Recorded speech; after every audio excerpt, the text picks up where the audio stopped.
Welcome back to another episode of the Real Estate Playbook. This week's guest is none other than Nico Romero. Nico, how you doing today? Hey, Joe. What's up, Joe? How you doing? Great, man. I appreciate your time and taking time to come do the podcast. Of course. I'm glad I was able to do the podcast with you because, I did one with Paul, but I was waiting for my turn, so now I'm here. So. Now you're up, man. Now you're in the batter box. Yep. All right, so we'll jump right into it, man. One thing I like to do is kind of just jump right in the podcast, to kind of take a trip down memory lane, kind of go back in the mindset of when you were kind of mulling the idea of becoming a real estate agent. Why don't you take us through what that looked like, what kind of started the idea, and then what made you kind of really get serious and start getting your licensing process? Honestly, I couldn't tell you like a time where it was just like, oh, I wanted to do real estate. I've always, as a kid, I wasn't watching the home makeover shows all the time, but I was occasionally watching them, and I was interested in the home itself. And obviously I had no idea exactly the whole process of buying a home and everything that came to it, just seeing these nice homes. And just sometime in my 20s, I was like, I would like to start real estate. And, I took the class. I had Austin Hammer. I wouldn't say he guided me that way, but he helped me a lot in a sense of when I had questions on, whose class should I take? What should I do? All that stuff. He helped me out a lot with that. So he guided me that way, and grabbed my license, hung it with Keller Williams, because they were really, I got my license and they were one of the first people to call me. I was like, hey, give their spiel, and I just kind of stuck with them for, I don't even know, maybe 5-6 months. So yeah, I just hung my license with them. They had like their classes that they do, whatever. So I was excited. I was ready to start, and I'm just doing these classes thinking that I'm getting the ball rolling, thinking I'm going somewhere, and then I finish these classes and I'm just like, I understand everything they're telling me, but it's just like I don't know. I just need the business. Yeah, I just can't seem to get the ball start rolling. Yeah. And Austin talked to me about 54 Realty, and he told me to come, and I was like, nah, like I think I'm, this was like in the beginning of Keller Williams, like, nah, I'm good. I'm good here, whatever. And then I decided to come over. Nice. And it honestly has been the best decision I've made so far, because you guys have been great, and I love how you're handling the brokerage and stuff. I think you're a very good boss, leader, whatever you want to call it. Yeah. Awesome, man. Well, I appreciate it. Well, it's a lot of learning, from being in it so long and then figuring out the needs. It's an agent-centric brokerage building around the agent. So just kind of doing it for so long and figuring out what's missing in there, right? Like what happens when I went to other brokerages, where did I notice that agents were struggling? What resources needed to be allocated for them? And it was something that we were able to, bring here to kind of help fill that gap. Yeah. So I think that's one of the main things. But as far as you're concerned, so you're in real estate, you're watching the shows, something you want to do. You kind of go to Keller, you kind of learn the fundamentals, but now you're ready to get in the game. You weren't kind of getting any playing time, kind of came over and started to get into production. What were some of the things, I guess, when you started to kind of get the ball rolling, did you notice in real estate that did it kind of match your vision of what you were anticipating it to kind of look like, or was it kind of different?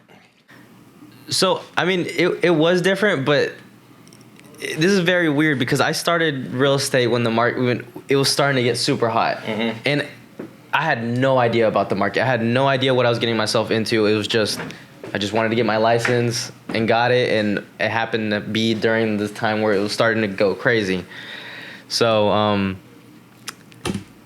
I don't know. I was just, I feel like it's the first year of me. It was a year that I had, but I feel like that's not a normal year to have. So, I could definitely see the difference already in a sense of, not saying that I wasn't giving my clients attention, but you do have to give your clients a little bit more attention, just because, when I started, I thought this, like the stuff that I was doing, I thought it was normal. Right. Hey, you like a house that just came on the market today? Okay, we're going to have to go see it today, and we're going to have to put an offer in by tomorrow, or else you're not going to get it. Like, I don't know what to tell you. That's just how it is. And obviously, as you know, that's not how it normally goes. It's normally not like that. So it's in a sense of just trying to adjust to things back to, I guess, normal, what normal is, even though I wasn't used to normal my first year. Yeah, it sounds like what I'm hearing is kind of you had a false sense of reality. Now that expectations change, you're understanding what it's going to take, what the consumer demands are, and you kind of got thrown into the fire to a very unique market that a lot of people don't experience for the first time in the real estate industry. Correct. And honestly, I don't know. I'll just ask you a question. Would you rather, if you had to if you restarted real estate again, would you rather have started when the market was super hot, like jumped in the fire and then kind of adjust your way through it, or kind of maybe start at like a slower market and then, you have what happened in 2020, 2021, probably like 3-4 years into your career? I mean, if you're putting me on the spot and I'm spitballing without giving much thought, I would think it all depends on the financial situation. So there's going to be twofold. One, when I started, I needed money. So I'd rather have jumped in a hot market where I could make checks right away and then maybe be able to make money. So let me rephrase this. When I got into mortgages, I did mortgages prior to real estate. I got a mortgages 05, 06, similar. Then in mortgages, it went, it's killing it, making money first out the gate. Then in 08, pretty much lost everything because the market shifted so quickly. But I needed the money then. It was a sense of reality, so it's kind of something I don't think the market's changed that much as it did back then, but similar to a transition that you're going through now where it's like, hey, it's not as hot, making money's not that easy, it's not as easy as transact. The flip side is on slower markets, one, you're going to put a stronger value and emphasis on developing your skill set. Two, that's where I feel market share is picked up. So I feel in slower markets, a lot of people get nervous, Chicken Little syndrome. They're kind of like looking for something else. It's not as easy as it once was. So they kind of start to get doubt in their head. And for the agents kind of staying in it and on the grind, you're able to kind of double down, triple down, know that this is a long-term play and pick up the market share for other people that are kind of exiting the business. Mm-hmm. So from a strategical standpoint, if I had the reserves and the finances, if I were a new agent, I'd probably rather down market and then position myself for a good market.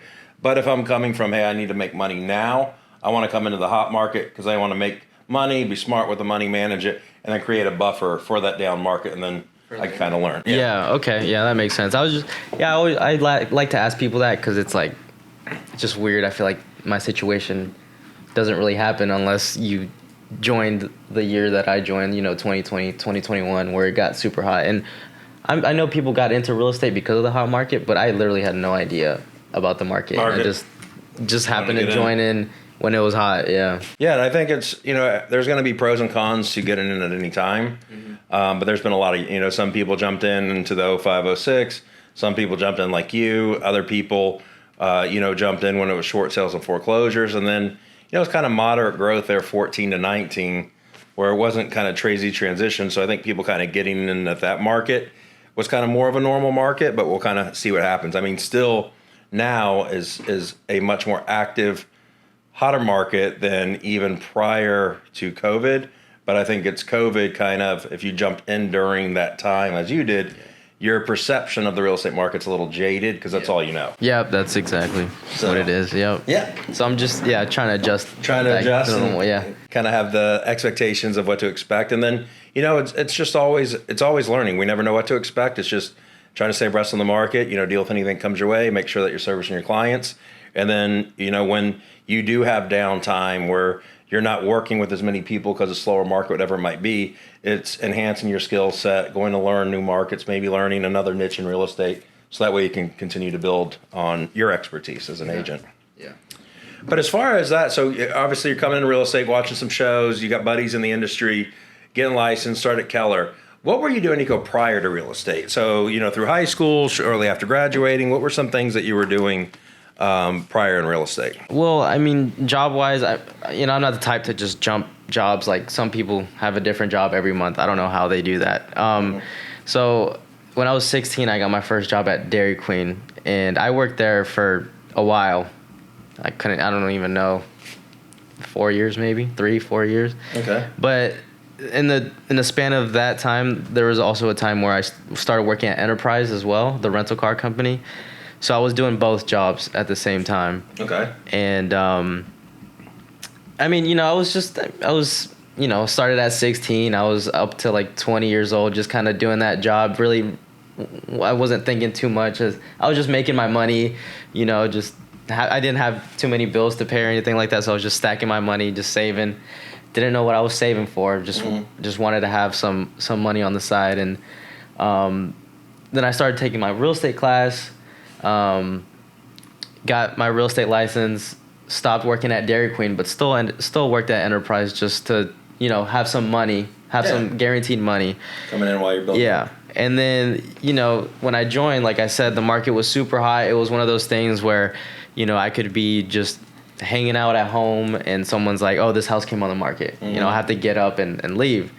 So with the Enterprise job, I felt like I couldn't do that just because obviously if I was scheduled to work a certain shift, I had to work that certain shift. Mm-hmm. And you might miss out on a deal. Yes, exactly. So I told my boss, I was like, hey, I don't think I can work here anymore. Like, I really want to focus 100% on real estate. And, when people, that happens a lot with people that join real estate, mm-hmm. they kind of have to make that jump mm-hmm. where they stop working their normal job and focus 100% on real estate. But to my luck, she was like, hey, like, you can work whenever you want.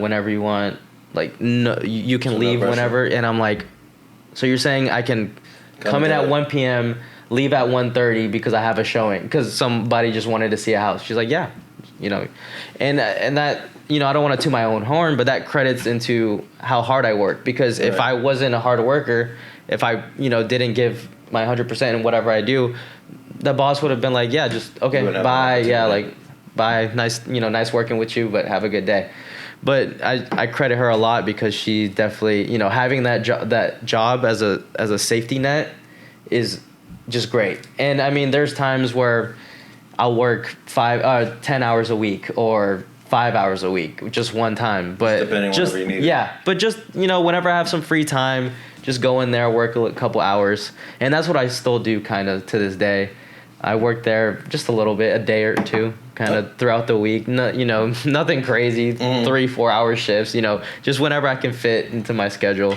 And just to kind of keep it. And the thing it sounds too is, so I know one of our guests, previously, Amanda Muner, it might have been last week, it was, I believe, Dairy Queen. Now, did you work at the same one? I think she did. Yeah, we met at Dairy Queen. Okay. Yeah, because I remember she was working there for a little bit before real estate, and then Enterprise. And the way I look at it is, I had a lot of hospitality experience, working the restaurant business. Dairy Queen and Enterprise are like hospitable customer service type businesses. Did you feel like some of the skill sets that you learned at these previous endeavors and the current one part-time helped, translate and bring that to the real estate market where you're able to get a production at a quicker pace? 100%. Even going back, starting with my Dairy Queen job when I started at 16. Before that, I was scared to even order my food at, a restaurant or something like that. I mean, I did it, but it was like, I just felt like nervous talking. I don't know exactly what was going on in my head as a 15-year-old and younger, but I was just scared. And Dairy Queen started it. We're in the sense of just like, I just started talking to people. That's when I first, started realizing that there's different forms of people throughout the world. Like, nobody's raised the same as you. There's people that are rude, people that are mean, and you just kind of have to learn to just, no matter, you have thick skin, and whatever they say or do, doesn't bother you. But then that also comes with the sense of the hospitality sense. And I was always over the top. I always like to make sure my people are good. And that was well shown in Dairy Queen and also in Enterprise too, because Enterprise, I don't really talk to customers just because I'm in the back kind of doing my own thing, cleaning cars, but they would ask people, because they do you pick them up and take them to the Enterprise office, or from the Enterprise office back to their house or wherever they need to go, and they would always pick me to do the rides just because, I mean, I never saw it in person, but the clients were always so complimentary of me whenever I either dropped them off or picked them up. They're like, "Oh, this guy's so nice." Like, because in that car, you're in the car with someone for 5, 10 minutes, 15 minutes. So I mean, I have other coworkers that literally they've told me like they just sit in the car and just drive and quiet, and I'm just like, I can't do that. I can't just have silence. Let me just try to talk to you if we're in the car together, why not talk together? Obviously, I understand that some people just don't like to talk. So Yeah. So what it sounds like is it helped you develop communication skills, not only communication and how to talk to people and engage, but one, how to be proactive, how to strike up a conversation for when you're kind of doing the transporting back and forth. And then number two, how to deal with different avatars of humans, right? Like you started to learn, hey, I started to get out of my bubble. I'm into the workforce. I'm starting to get exposed to a lot more people that I might not have before. And I noticed that, maybe it's belief-wise, attitude, cultural, there's a lot of differences. And you started to learn on, hey, I still got to go above and beyond, give that customer service, but learn how to have a separate approach or technique is what I'm hearing, dealing with, certain clientele where you were still kind of in compliance and making sure that with the companies and making sure that you were giving that high level of customer service. Yeah, and it goes to a fault, I think, sometimes, because like Dairy Queen, I always like to satisfy my clients. So it's like, if they complain about something, hey, let me just go back and give you a chicken tender, or like an extra chicken tender, or give you a free drink or whatever, and I'm able to help them out and find a solution. Yeah. But obviously it's a lot harder as a real estate agent, because it's not like, oh, let me just take 50 grand off the price, or let me just, help you out with, closing costs myself. Like, no, I can't find solutions as easy. Because obviously, we're talking about fast food with buying a house. There's a big gap there. Yeah, but I was able to kind of get your mindset right on, hey, solution oriented. Now the solutions aren't as easy, but at least your mind would start working on the solution route rather than, all right, like let's just go back to the fast food. All right, they're complaining, I get it, you don't like it here, have a great day. Now they're not coming back, but by you thinking, and obviously it was a lot easier to appease that clientele. Right. But on this, at least your mind starts to work on, all right, let's start working on how we can make you happy, keep this deal together, rather than, all right, we'll just do the release and cancellation. Yeah. So I definitely think that, from what I hear, definitely enhanced your mindset to start going solution-based, which, as realtors, I think the number one job that we have is the problem solving. It's, a lot of people say, it's getting the price on the house and negotiations. I think it's really executing the deal and bringing it to the finish line. There's so much that is involved with that a lot of people aren't unaware of. That's really, I think, where the money's earned. Yeah, I agree. So, and that's, you got to be solution based to bring those deals to the finish line. So obviously you you have a vision getting into real estate, what it's going to look like, watching these shows.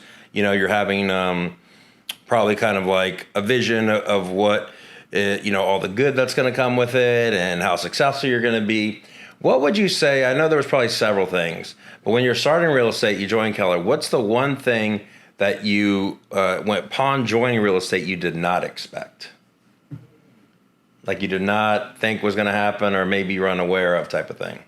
Honestly, I was just, I could be honest with you, I wasn't really, I didn't know what to expect, to be honest. I mean, yeah, like I told you, I was looking at these shows or whatever, but I really had no idea what I was expecting, to be completely honest with you. I was, it was just kind of one of those things where I was expecting to just join something. Oh, well, I guess you could say I was expecting on joining something and they're giving me like help to start off with, just to get the ball rolling, and then I just go from there. But I never got that initial help. So I guess that was like false. I just wasn't really. Yeah, no, that makes a bunch of sense. Like normally from your, previous endeavors, you were kind of, you're a W-2 employee, you're on payroll. Now with that, you're obligated to show up different time until you have the flexible schedule, different times, these hours, you have to be here on time, all that stuff. But they're going to put the resources in training you, giving you everything you need to do, and your pay is pretty much guaranteed. Whatever they say they're paying you, you're going to get. With real estate, you're essentially self-employed, right? So you're going to get some basic information, but what it sounds like is you were kind of expecting, hey, I'm going to go in and probably have a lot more resources, training, and education. When Keller's where you first joined, I'm probably going to have more training and more people kind of helping out and providing more resources than I was actually receiving. 100%. I thought they were going to like kind of take care of me, or someone. I was kind of expecting a top agent to take me under their wing and then just kind of learn from them. That was actually what I was expecting. Yeah. No, and a lot of people do. I think until you kind of get in, that's why I always ask that question.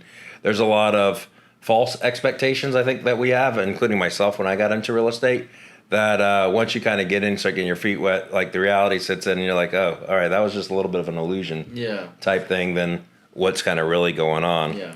So right now, obviously the market's kind of shifted a little bit, still a hot market, but obviously, like you said, you're showing, giving your clientele a little bit more attention to detail, improving your skill set, things of that nature.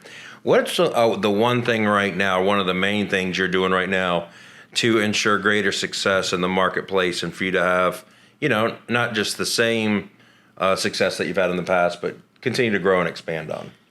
One thing would be just communication, because I've noticed that with my clients, that they really do value the sense of you responding really quickly and stuff, just because I've had, I get clients that said, oh, I was using another realtor, they took forever to respond, stop using them. Mm-hmm. And after hearing that different times and multiple times, I was like, I really have to, put an effort into, responding within a minute, if I can. If I'm on my phone, obviously, you can't do that all the time, but I think that's probably one of my biggest things is just to be very communicative, very responsive, and, quickly, and have a good answer for them and not just give them just a BS answer. Yeah, so what it sounds like is that you prioritized responding promptly. Now, responding promptly might not be Johnny on the spot every single time that text comes through, I'm responding, but I'm making a conscious effort. I'm aware that I need to respond as quickly as possible to their questions, and I'm putting discipline within myself to constantly be checking these things, where in the past, if I wasn't working, I might set the phone down and come back to it so often. Yeah, there's times where, like, you'll get a question asked, and like a random question, you're like, I'll get that answer later, and then later becomes you forget about it, and it's the next day, and you're like, dang, it's been a whole day, and I haven't even got the answer back. So you kind of feel bad for yourself because you're just doing yourself bad doing that. So I always try to. That's definitely one of those things that, I've always been quick to respond, but definitely put a little bit more focus in it now.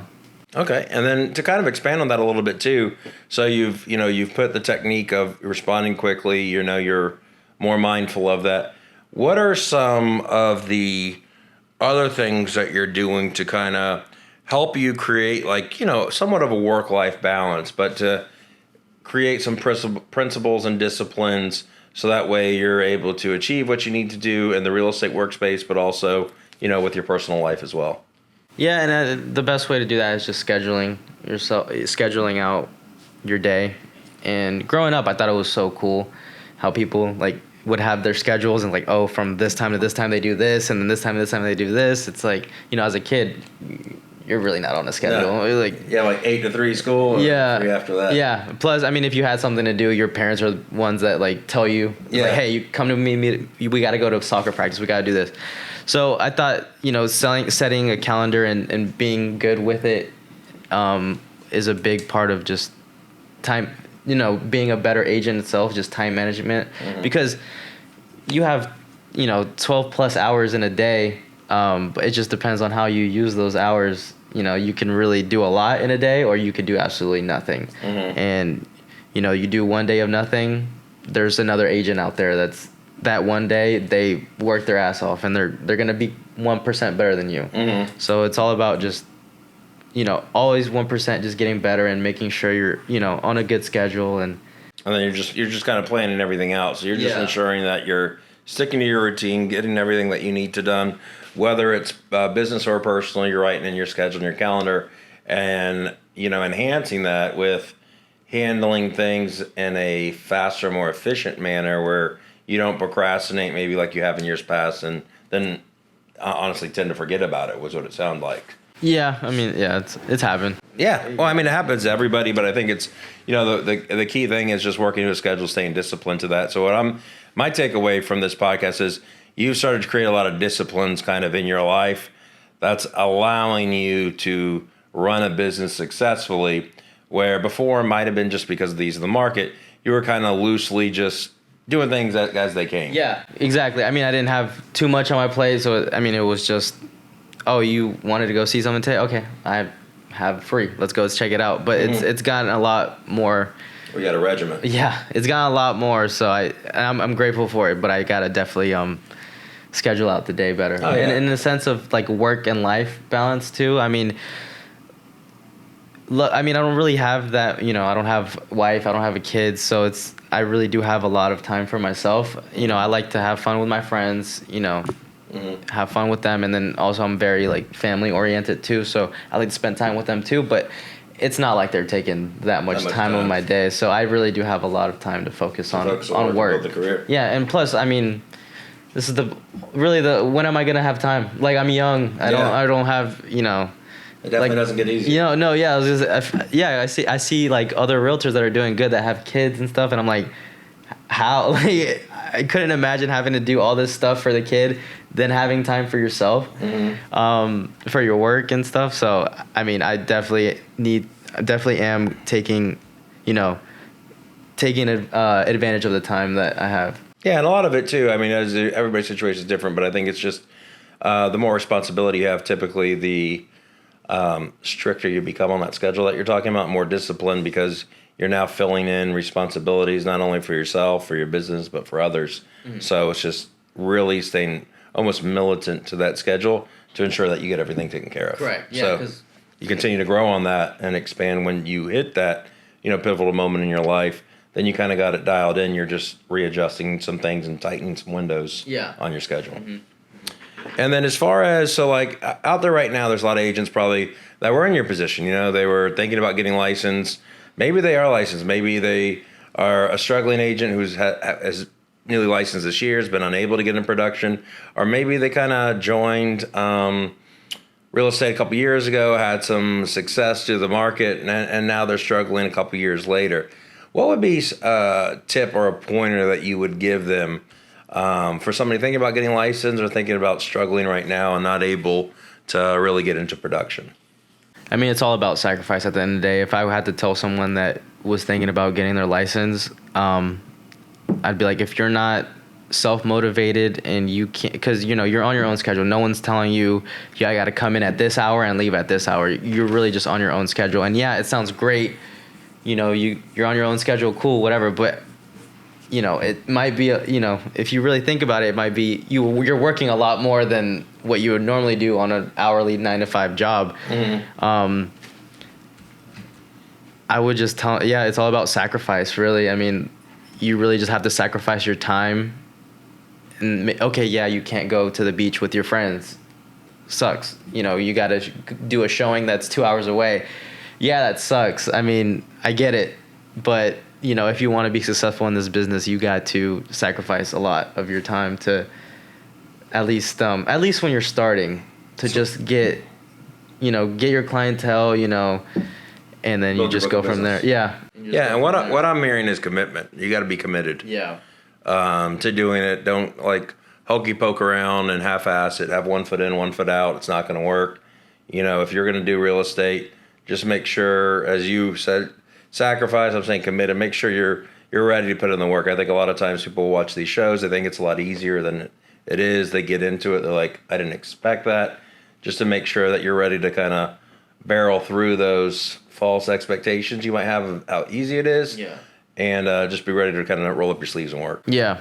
It's not as easy as it may seem. No, not at all. Not at all. I mean, it's cool seeing nice houses. I mean, when you start too, I mean, you're not seeing $1 million houses. You're seeing some things you don't even want to go into. Yeah.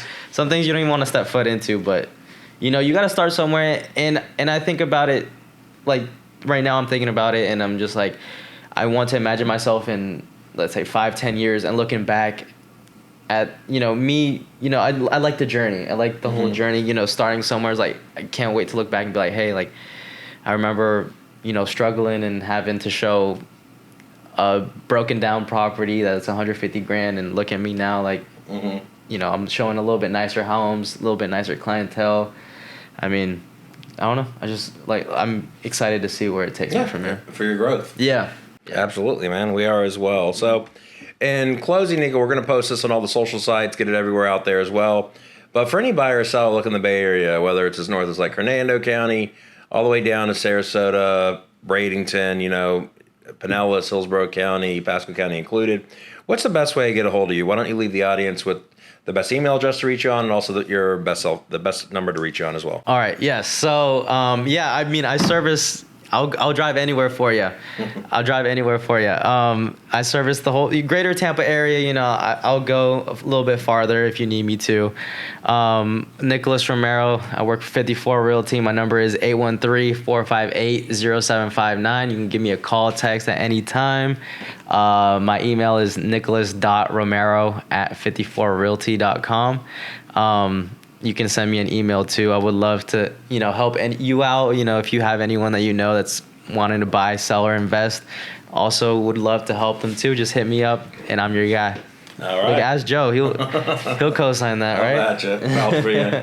Well, we greatly appreciate you being a guest on this week's podcast. Thank you, Joe, for having me. Thanks for stopping by. Appreciate it. And we greatly appreciate all of you for tuning in to another episode of the Real Estate Playbook.